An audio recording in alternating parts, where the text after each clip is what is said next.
In today's video, oh. So in today's video, I'll be going over the 4 questions that I got for my video review. All right, let's get into it. My name is Brandon, and I am from the University of Maryland, Baltimore.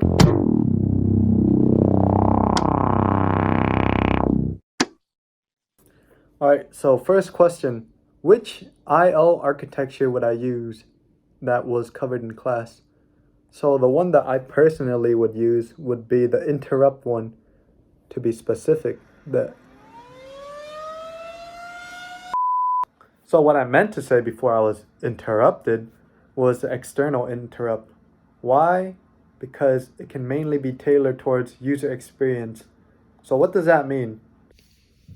So for example, PC games nowadays use this interrupt to download, while us, the users, can still complete other tasks on the computer. So I could be downloading this game and then go to another game and play it while the first game I'm trying to download is downloading in the background, and it won't interrupt until it is finished downloading. Moving on, question 2. What exactly is the difference between these 2 instructions below? And what do they mean? Whoa! Alright, so the first command, move R8, racks.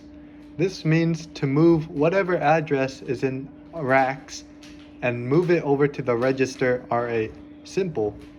So what does the second command mean? Move R8, bracketed racks. So this means move the value that the address inside of racks is pointing to over to the register R8. Simple, yet difficult. Alright, moving on to question 3. When would you use C over C++ or vice versa? C and C++ are very similar, yet they can be used the most effectively depending on the situation.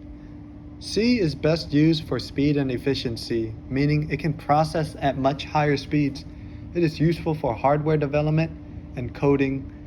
On the other hand, C++ can do the same thing, except it is mainly used for when organizing data into complex objects or classes.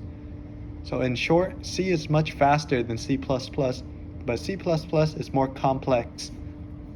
And now, final question. Does assembly work if the code does not follow C calling convention? To put shortly, yes and no. Let me show you.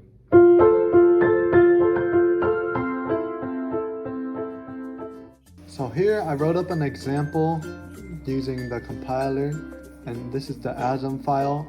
The first box, it follows convention in order, RDI, RSI, RDX, RCX, and then the other 2 do not follow convention. They are out of order, and you'll see in just a moment what that does to the code.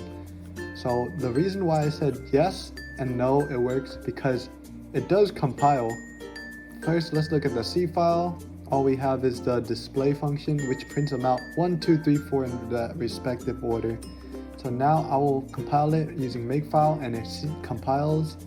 Now I run it, and as you can see, the second printout is not in order, as well as the third printout, it totally ignores registers R8 and R9.